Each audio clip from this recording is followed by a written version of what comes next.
100%. Fashion is emotional products, Mm-hmm. and the cool thing about fashion, what Antje said, it allows us to show who we are, right?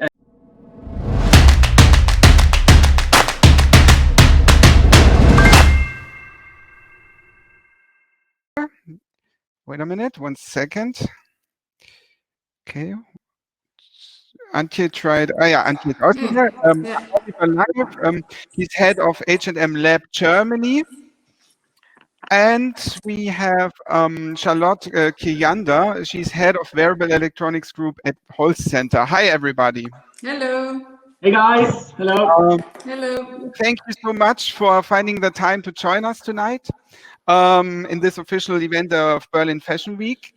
And to give us a good, quick start about your backgrounds, I would like to ask you to share your presentation, or you give a little bit of insights into your background. And therefore, I know you prepared a little bit. So I'm now going to leave the stage, and Joanna is pulling up the presentation. Anish is pulling up the presentation. So Antje, I think you go first. Yep. And we're really interested in what you're doing with Fashion Fusion and so on. And I see you later. Thank you for having me. Thank you.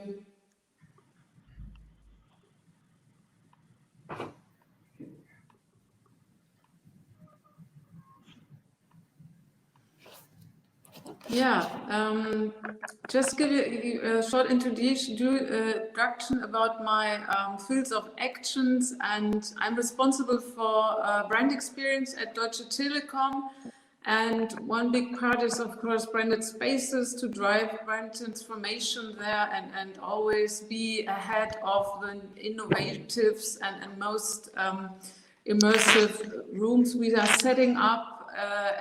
I'm responsible for international retail design, corporate fairs, and of course during the pandemic was not really a space to really set it up, but we learned to put it up in a hybrid way. And I'm the founder, and this is what I want to concentrate and focus today on the Fashion Fusion, and also founder of the art collection Telekom. Yeah, and we set up this, I founded it 4 years ago. The idea was to foster visionary ideas of companies in the fashion, technology and product design industries. And for that, we were setting up a challenge 2016, where we ask young and creative minds to bring together their ideas, prototypes, and 12 of the finalists were chosen to attend a 3-month program at the Fashion Fusion Lab we were setting up in Berlin, and the results were tremendous. We had 2 startups which went to the market, and also Maatje Driska from the Netherlands with a beautiful 3D printed dress. And then if we go to the next chart, please. The idea, I met a guy, or the digital officer from Lufthansa. I met him in Austin at the conference, and we decided to set up a flying lab with also clothing, smart textile, which were helping us, the flight attendants and also the passengers, to improve the flight. We had a conference over 10,000 feet over the sky, in the sky, and was really impressive what we were setting up there. This was like an experiment with prototypes, and we learned a lot out of that. Then we had, moving to the next chart, another challenge with some really good pieces from Israel, a startup who had this beautiful ski suit which was connected and was able to phone and to leave messages. So this was the journey the last four years, and now I'm really proud and excited. We go now to the next chart, that we launched now the first real marketable product. This is a collective a partnership with Alpha Tauri. This is the brand, the fashion label from Red Bull.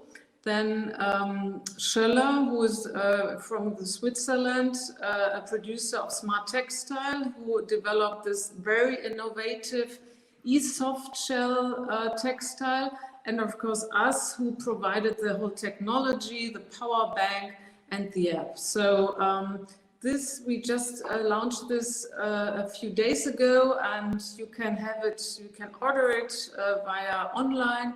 And if you go to Austria or to the cities, you see it in the windows, in the shopping windows. So this is something we are very proud of it, and it's just the start of the it's called heatable capsule collection, and we want to move forward to have also some artificial intelligence then integrated.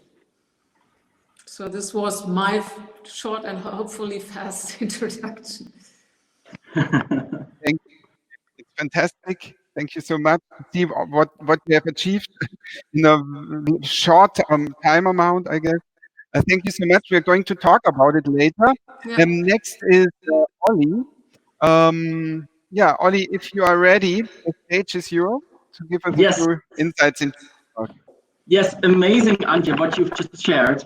I'm looking forward to the discussion. So once again, hi to everyone.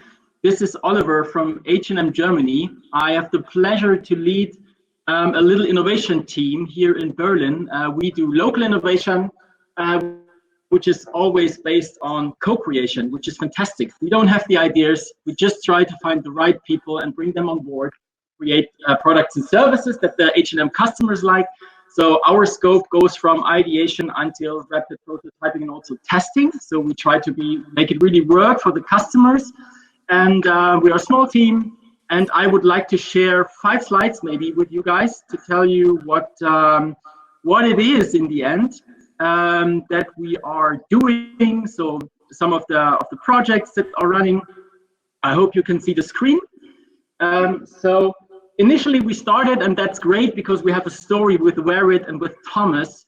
We have met amazing partners in your network. So the first thing we did was we focused on personalized garments. So as you might know, the fashion industry is in a very pretty much good change and transformation, and we try to show future concepts and to test them. So we already sell purely individualized garments that are based on tag, together with a startup called Size Me here in Berlin.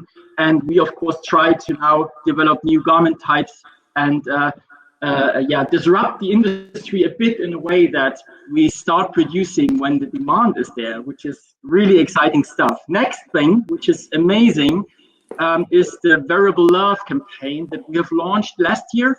And here we, for the first time, we introduced a wearable tag product in our segment, which was basically a denim jacket that gives you hugs. So the jacket itself is connected to a cloud, and whenever you send a digital message to one of your loved ones, the one wearing the jacket is feeling a physical touch on the shoulder, which is exciting since we believe that connecting people and being connected is one of the main driving forces of society. And here we try to do it based on a product. We have launched this campaign. We have asked the customer how they feel about it, if they want to have it, and we have created, I would say, impressive results on the campaign, and we have basically seen that the world is ready for products like this, which hopefully is amazing for you guys as well. Next thing we have on our table, we have created a brand which is called H&M Beyond, which is the innovation lab times 20 here in Berlin. So here we open up for interaction, for co-creation. We want to go beyond borders. We want to go beyond fashion industry, and we want to create things, services, products, ideas that have the potential to make a better tomorrow for all of us. So join Beyond if you like. One thing we have done as well with universities, currently we are in a design thinking academic course with the University of Potsdam, with the HPI, and these fantastic students from worldwide, they are creating solutions as well, this time on an immersive brand experience, which is community driven and climate positive when it comes to sports, which is exciting. So as the Telekom as well, We try to work with challenges, find interesting partners, fantastic entrepreneurs, creating solutions together with us, with the final goal to pilot these in the market, but also, of course, scale it, which might be a relevant question for today. Last slide. Today we announced that we work with also a fantastic startup here in Berlin, Nexer Technologies. We will use their technology to test virtual fitting. So also here the technology helps us to create solutions for tomorrow. And in summer we will be live in some stores, creating avatars for our customers to try out virtual fitting, which is gamification, as well as it has some very sustainable aspects in the end. So that's basically from my end. Happy to be here today. Ali, thank you so much. It's impressive to see like technology really coming to the masses, to the mass market for the rest of us, so to say, in the H&M stores in the near future. Wow, cool. Thank you so much. Yeah, Charlotte. So you're more from the research, cross-industrial side, and I think that rounds up like our panel here. And yeah, the stage is yours if you are ready. Yeah. Excellent, excellent. I hope here my screen, I see it's coming up. I hope you see the presentation mode. No, yes, everything works. Everything works? Yes. Excellent. All right, very good. So I just have a couple of slides to show what we are doing at the Holst Center. So I'm Charlotte. I'm leading the team to develop us. We're really from the technology perspective here. So we develop materials, processes, and the technology for fashion tech applications. And I have just one thing. One of my absolute biggest hobbies, scientific hobbies, is to work with haptics and tactile materials to get a stronger feeling and emotion out of the technology that you wear. So looking to one part here, our vision at the Holst Center. I hope you see the second slide now. No, it's very quiet. Not yet. No, it's the first slide. Then I'll just do a little change. That's the second. All right. I'm actually going to share this screen. I'm sorry for that. It's coming up, I hope.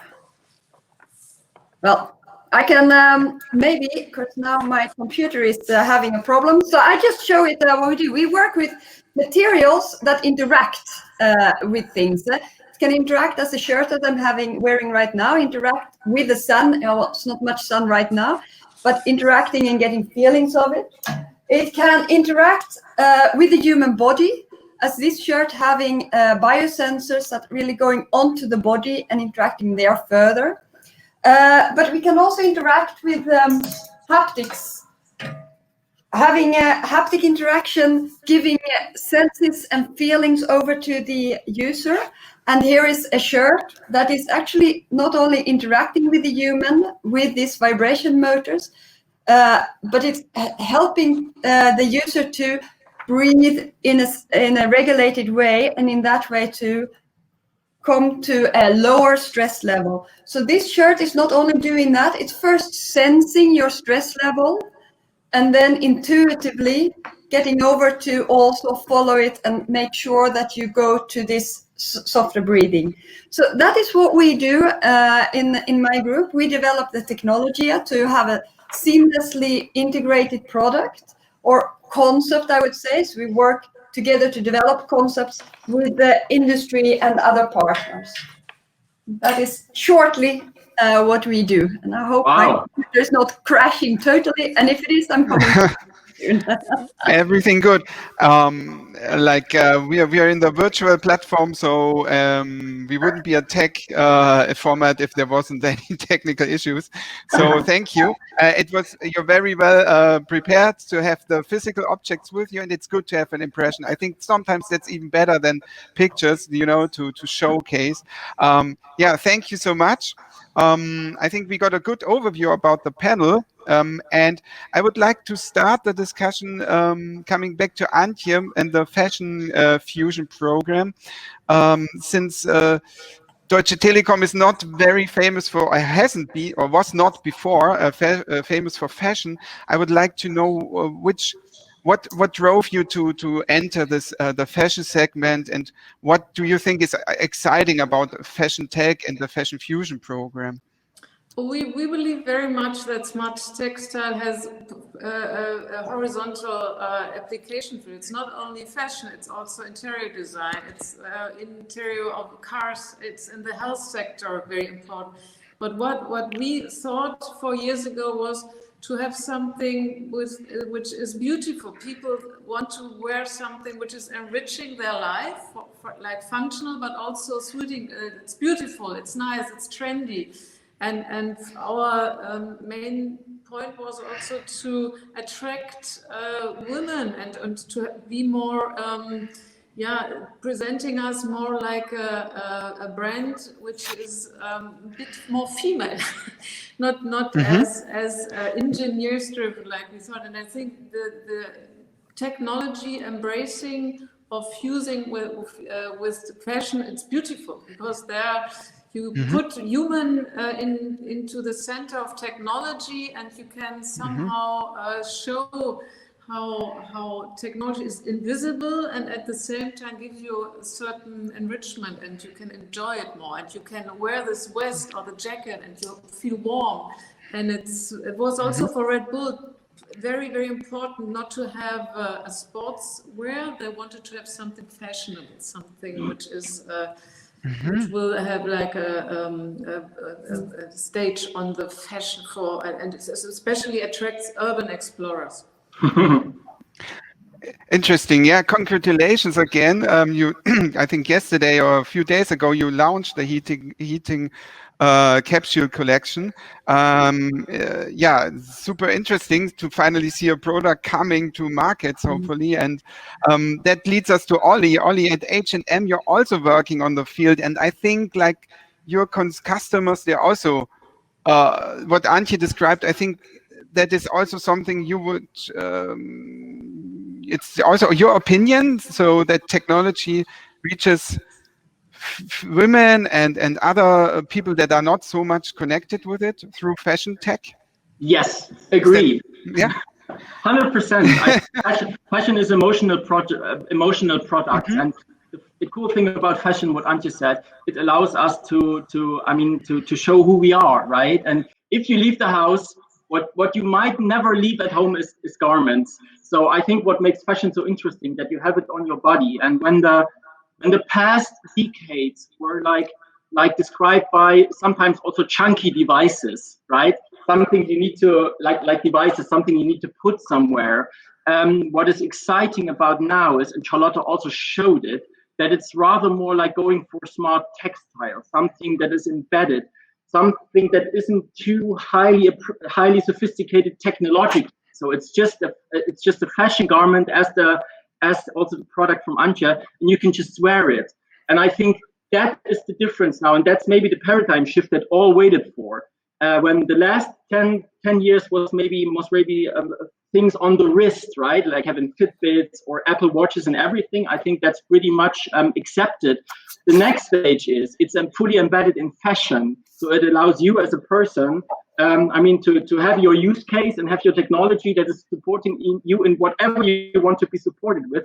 But still, you look fashionable, you look nice, and it's no longer a tacky thing, I would say, as this was the question. Yeah, wonderful. Yeah, thank you. And you, to stay in the topic, you have insights into the fashion industry, and you already mentioned that there's going to be changes. Can you give us a little bit more, before we come to the technology part, a little bit more insights? Where do you see the biggest changes for the fashion industry from your perspective, with this a little bit startup background, tech background at H&M? Yes, the fashion industry is a very, very interesting field right now. We are one of the industries that is most energy consuming worldwide. And if you would say there's waves that are like affecting the industry and also the customers, it's digitalization and sustainability. So we see in the last years, we've seen a dramatic change in customer behavior. So I think the model of the past is obsolete. So it's no longer about I just want to have it cheap and I just want to have a lot. I think that there's a mindset shift that's going on. So it's about valuable, highly valuable, long-lasting products. And this also, of course, affects what we are talking about, right? So what we can't produce is a product that you just test once, and if you wash it and the batteries like that, something crashes, then you just throw it away. So as Charlotte and me also discussed, the approach will be different. But what we see on the customer end, and we have asked them a lot, what would be valuable on the wearable side? What would it be helpful? Would you want to have it in your life? And the customers say clearly, yes, I want to have that. I expect from H&M having these products. And it's also, it's ladies as men's as well. So we see that the market, or let's say the customer's ready for it. And now just some things need to happen. And I think Charlotte has shown something, how it might happen. And that's why I believe in collaboration, Thomas. So no one will solve it on its own, right? It's all of us. Yeah. Perfect. Thank you, Ollie.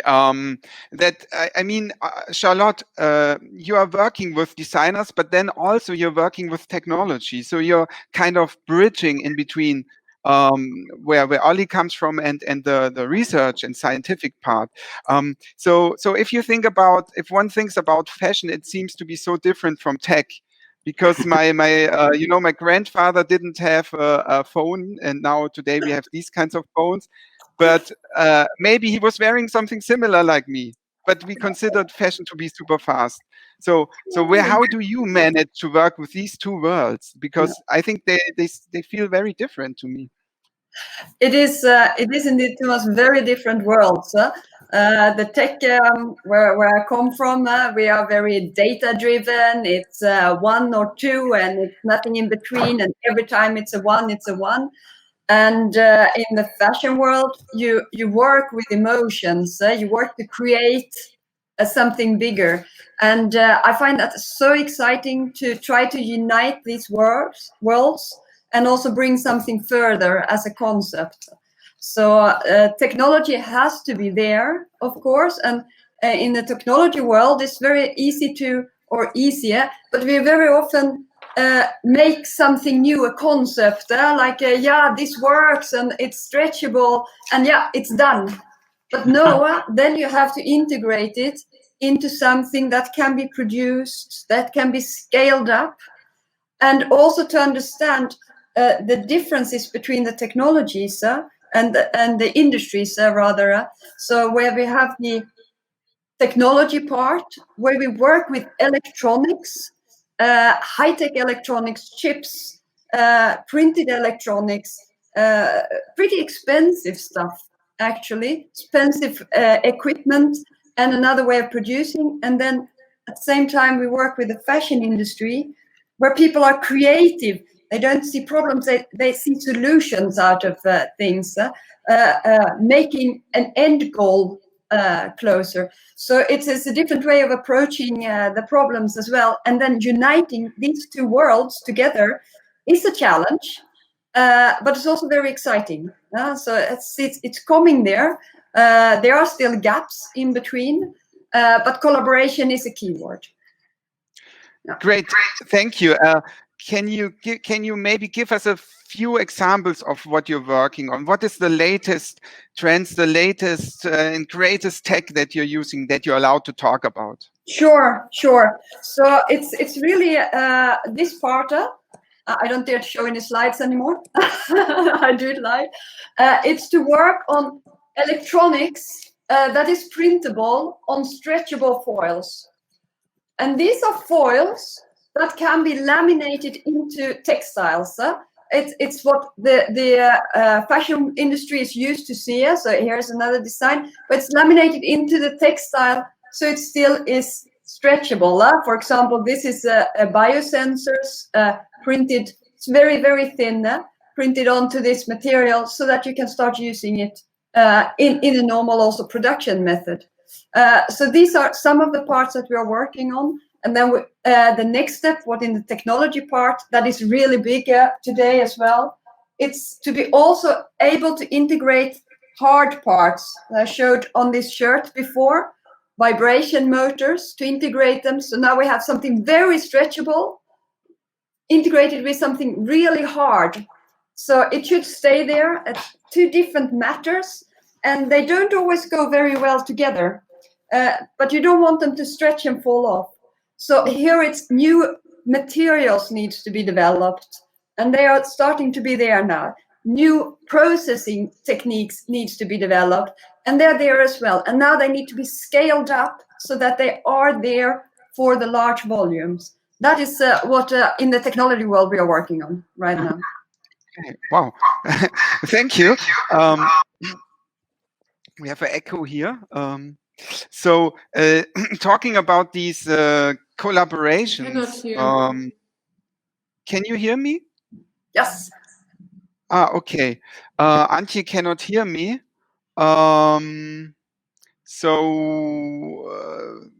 Okay, Olli, you have worked with many startups, right?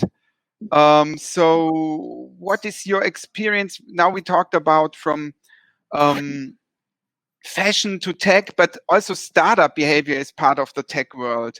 How does this fit, the startup behavior fit to a big company like yours? Because there's where innovation comes, but I guess H&M, I think you're innovative, but maybe it's a little bit different mechanisms behind.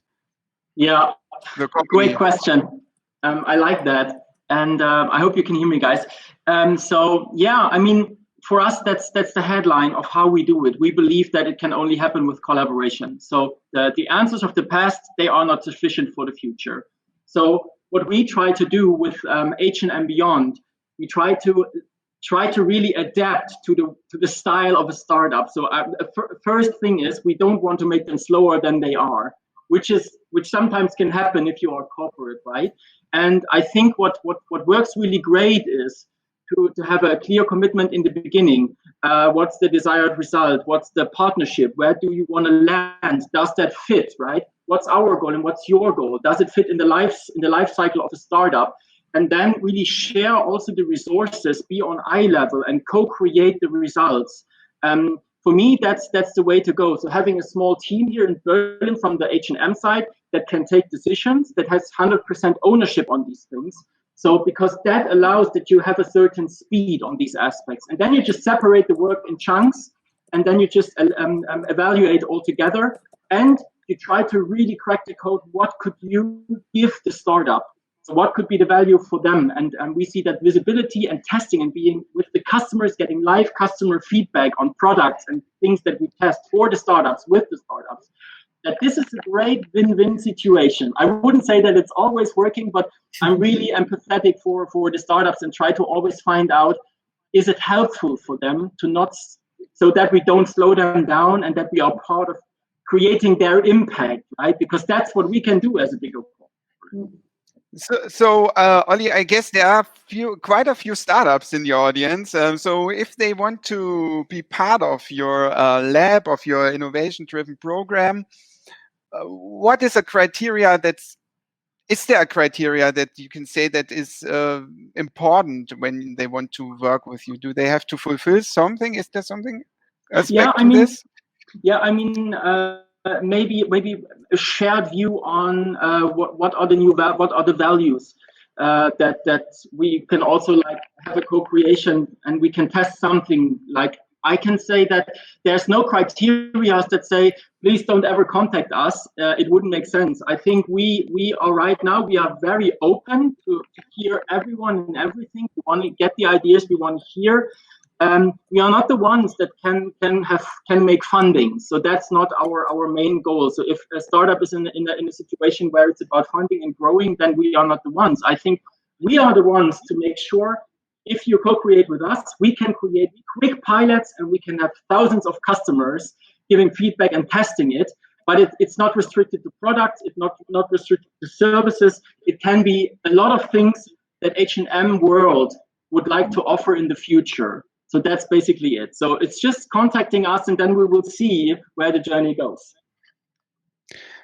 Nice. Charlotte, I know that you're working with big clients and your goals are also the mass markets. Are you also working with startups? Is that a topic for Holst Center? Yeah. So indeed, we work with... Yeah. Can you hear me? Yeah. So indeed, we work with both startups and also with the big global mass producers in the world, and everything in between. So is there a difference? I thought it was pretty nice what Oliver said here. We just chunk up the work and then we do it step by step. It works the same everywhere. And one very important part is indeed the testing. Does it now work? And if you look from the technology point of view, you want that the sensors or the electronics should work right, but the user should also have the right experience of it. That's one of the key. Yeah. And Thomas, just one thing, there's an echo somewhere.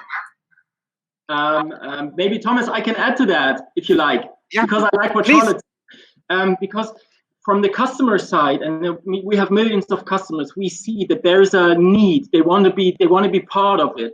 So, and I think the testing in the market with real customers is giving them the mic, is giving them the power to really also decide. And so it's not about, and maybe that's also an answer on how might then the transition happen. How might we see this in the market? It's not only about like working behind the scenes and then bring the products out. I believe that is also in that whole journey, bring the customer in early and hear what he or she has to say, because that's then creating a full picture and is creating the emotions it might need to really also create that transition for wearable fashion. Yeah. Just one comment for the audience. Unfortunately, Antje, there's some technical issues. So once she's properly connected again, we will talk to her. Meanwhile, thank you, Ollie. What I get from this is that there's also two understandings of testing. So you have to test the function, you have to test if it's working, but then you also have to test if your target audience likes it. And I think this is a very interesting aspect from the fashion world. Is it something that people really want to have the desire? And the other one is like the function. And I think this kind of collaboration I can see here, maybe in between Holst and H&M, for example, that is a new possibility, right? because at Holst, that I don't know if you have access to the mass, like to the pop culture mainstream, but you have access to all the tech and you can test it. So that sounds for me. No? Indeed, and I think that is one of the reasons why it's also been so difficult to get this fashion tech out to the market, because it's been a lot of technology nerds making the products, maybe super functional, but nobody wants to have them. So it is having an enormous impact of it, and I know from the discussions I have also with the fashion tech designers that we work with, like Pauline van Dongen, that made this one, and other Marina Tutus, they give a total different view of the problem. So it really gains strength to see the whole picture.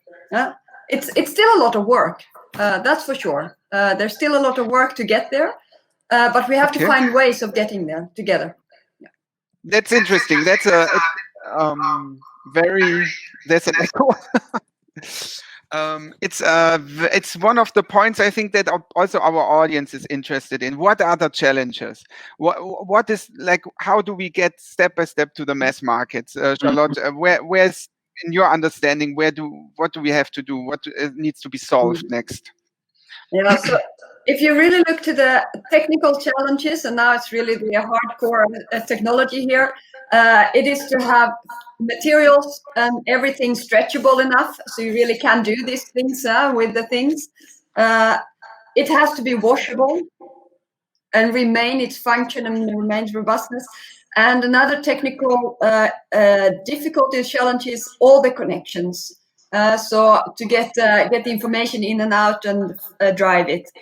These are the real technical challenges, and that means this is a lot of work. So it's nothing more than a lot of work. The main challenge of getting it out on the market is really to get the scalability up, the robustness of the whole production process, making the industries talk together and understand each other. It's different cultural settings in these industries. What is fast and what is slow, what is cheap and what is expensive.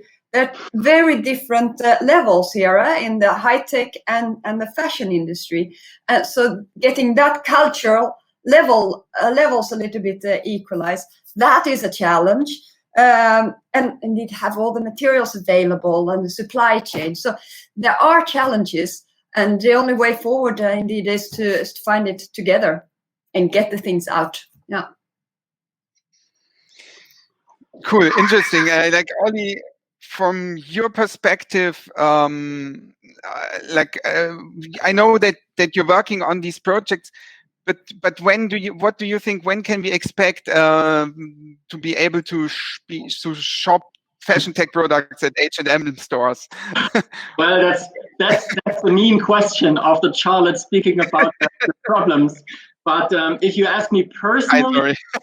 If you ask me personally, with all the technological development that took place in the last months, and seeing what Charlotte has on the table, and seeing that Antje got it working together with Alpha Tauri and Scholler, I mean, I would be really happy within the next 2 to 3 years if H&M, for example, would create 2 to 3 products with a clear, fantastic use case that are fully functional, so that it's not just like something that breaks within 3 months, that the customers can buy, and that we can, if we then can sell it to a price level, which is, because Charlotte said it, right? What's the right price for it? I mean, it's so that would be something we need to solve. But I expect that within the next 3 years we will have like 2 to 3 new products, and I see the major shift to well-being, to move, to use your body, to do sports, to be very active. I see this as a fantastic opportunity, right? To bring out some things, so navigation, haptics, and all of that. It makes total sense. So let's talk in 2 years, Thomas. Yeah, great. I mean, 2 years. Yeah, sure. And do you think maybe, like, this from the startup world, you have early adopters that are willing to spend a little bit more money, speaking about the price point. But would that also mean to let's put it like this, to find a new target group for your products? Is it more like to find some new target group, or is it like adopting everything like in this IKEA style? Now you can buy Sonos loudspeakers at IKEA for a reasonable price, or is it bringing down technology to the rest of us, or is it more like this kind of finding the right audience for this special product? Yeah. I mean, what is it? Is it a niche, or is it more like a mass product? I guess we are staying in the niche for now, or how is your feeling about this? Yeah, I would say so, Thomas, that we talk in the beginning, we talk about a niche, because we as H&M, we always use this like blah blah word. We want to democratize. So we also say that sustainability shouldn't be a luxury, right? But I think that for wearable tech, we will begin to have like these first small amounts of garments, maybe small collections. Sometimes maybe we just try it out with customers in store, that they get a feeling for it, and we can sell it for a price that might not be affordable for everyone. But I think it's just important that we introduce these products on the market and that we show that it can be done, because one law of how it works, I mean, the prices will go down anyway at a certain point. It always comes with volumes. But I think the beginning, Thomas, to be honest, is niche. But the better the use case is and the more relevant the technology is used, I think that the broader the users or the consumers could be. But we will start with a niche, but with a high visibility of this product. Yeah. Interesting. I mean, yeah, that's how it goes, and maybe then you can also find your feedback. That's so important. Yeah. So, Charlotte, from your experience working with all these different clients, do you have a feeling that it's more people that come up with a completely new product, or is it established players in the market that have already a market position and now try to bring up a new product? Like, is it where do you see the biggest tendencies? Because now we know Google is working with Adidas and Levi's, so there's established brands, but then you also have these startups. Or Google is was not in the fashion world before, I guess, so much. So is it the disruptive element, or is it like an evolution? Yeah, I see it a little bit as evolution's coming pretty slow, because already 10 years ago we had the big wave when we thought that this is going to boom and explode the market, and it didn't, obviously. So it's I think it's also good what Oliver is saying, that it's better to look a little bit smaller application. Don't try to find one solution fits all. It's difficult. That's great. Of course, everyone wants that, because then you have a very huge market. But understand what the product is. And I think also here, a very important part, if it's now a big company or a startup, it's to understand that this is not just a normal shirt. It's actually giving added value. So you don't sell it as a normal shirt anymore. It might sell data maybe instead, or you sell a subscription on something. So it's also a different business model coming out of it. Mm-hmm. And it's so much. It's not only a little bit of technology. It's so much. It's a new supply chain, a new production chain, and then a new product. It's so much. Sometimes it gets too much for the company to really get there, and then you have all the problems. So that can slow a bit. Yeah. So speaking about established companies, Antje, can you hear us? By the way, I think No, I'm back. I'm sorry. I just okay, no worries. Yeah, this was. It is the magic. system. Yeah, sometimes it's also you're using the system. I think it's a startup, and there are sometimes issues. I'm sorry for everybody. I couldn't listen. But I'm back. I just. Yeah. Okay. Thank you so much for being back. Thank you, Antje. That's kind and great of you. So we are talking about where the innovation comes in fashion tech industry, and I wanted to direct the question. Now I lost it.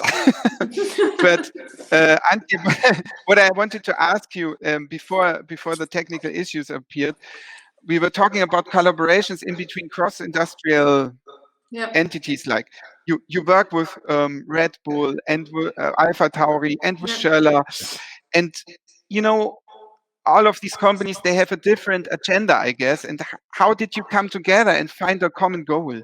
Like, was it difficult, or was it quite easy and straightforward? Actually, we are always the enabler, because the people need our technology. They need the knowledge of the power bank, for example, integrated into the jacket. We are the experts. Well, we work also with external suppliers. Once for the apps, to develop a real app which gives us the user experience, easy to use, and which is like, and for example, Kjellander from Switzerland. This is the West. It's very light, and you can wash it. It's extremely innovative that you can wash it. It's light, and technology is in there, but it's a piece which is where you can develop so much more out of that. So this was somehow we didn't discuss a lot. We found each other immediately and said we need to try it out. Yeah. Wow, so good. Talking about the whole latest trends to digital services, the whole world is asking for new digital service. It's due to Corona, to the crisis, of course, but also I think it's a general trend. Where do you see, like, is digital clothing one aspect of it, and is it much bigger? And what is the role of Deutsche Telekom in this kind of constellation? How do you think this will go on? The development, where do you see this headed? I actually see in the future, let's say 2030, when we have satellite communication, and look at the Tesla. I mean, this car is not a car anymore. It's you can just lease it. You don't have to buy it. You have always a software update, the best connection ever. And I think the wave also in 2030, when we will look back, we will have a second skin, which is not, you don't have to eat it, you eat technology, you don't have to implement a chip, but you have a second skin which is so invisible, which has so much intelligence inside, and it gets always like the Tesla, an update, which helps you to improve. And I'm confident, very confident that it's also for example, the older generation, if they live at home and they need, and we call it ambient assisted living, and it's they can care for themselves, they get more independent, they get some. They don't have to run to the hospital anymore. They can prevent diseases, I think there's so much opportunities we can see almost in 10 years, or 5 years. It's exponential. Yeah, very good. It's a good point to talk about the near future, because I would also like to know from Ollie, the near future. Now you worked on the 3D scanning, you worked on the jacket that's always connected. This is all super innovative on a global scale, I think. And so where does this go in your perspective from more like the fashion aspect? And so are we all connected through our jacket, or is it more something like, is it a light up belt or something and it just reaches the market, or is it changing our lives? Where do you see this whole, I know it's a difficult question, but just from your personal perspective, your personal intuition, do you see us in 5 to 10 years in wearable tech clothing, covering this tech clothing? Oh, you're muted, Ollie. Right, I'm muted. I would say to some extent, Thomas. I wouldn't be so bold saying that in 5 years we are like totally 100% connected all the time. I think there's also something in being human, that there needs to be a switch off button, which is very important. So I think we will live with it will be like a marriage. I think that if we solve the problem that these products you wear on your body, if it's sleeve or something, if they really create a value in your life, then customers will use it. I think they won't be used just for the sake of using technology. So I think the main thing is, are we creating solutions?